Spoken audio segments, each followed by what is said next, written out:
इस तरह से आप घर पर ही बहुत सस्ते में पीनट बटर बना सकते हैं। ये पीनट बटर जो है बहुत ही हेल्दी भी होता है और मार्केट में काफ़ी महंगा मिलता है। चलिए इसे फटाफट से बनाना शुरू करते हैं। इसके लिए हाफ कटोरी मूंगफली के दाने को रोस्ट करें इसे धीमी आंच पर, उसके छिलके जो है निकाल दें।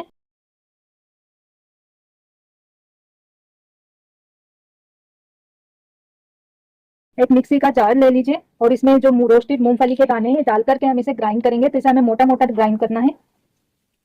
देखिए मूंगफली के दाने को मैंने हल्का सा पीस लिया है मिक्सी में डालकर। ये थोड़ा सा इस तरह से पीसकर तैयार हुआ है। अब इस मूंगफली के दाने का हम बटर बनाएंगे, मक्खन बनाकर तैयार करेंगे। तो इसके लिए इसमें हम डाल देंगे 2 चाय के चम्मच भरकर देसी घी और घी एक इक्वल क्वांटिटी में नहीं डालना है, तो घी ज्यादा ले लें या थोड़ा सा शहद ज्यादा। आप मेल्टेड बटर भी डाल सकते हैं और 1 टीस्पून हम इसमें हनी शहद डालेंगे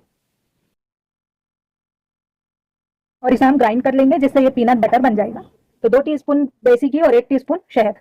ये देखिए मैंने पीनट बटर बना लिया है। इस तरह से आप घर पर ही बहुत सस्ते में पीनट बटर बना सकते हैं। ये पीनट बटर जो है बहुत ही हेल्दी भी होता है और मार्केट में काफी महंगा मिलता है।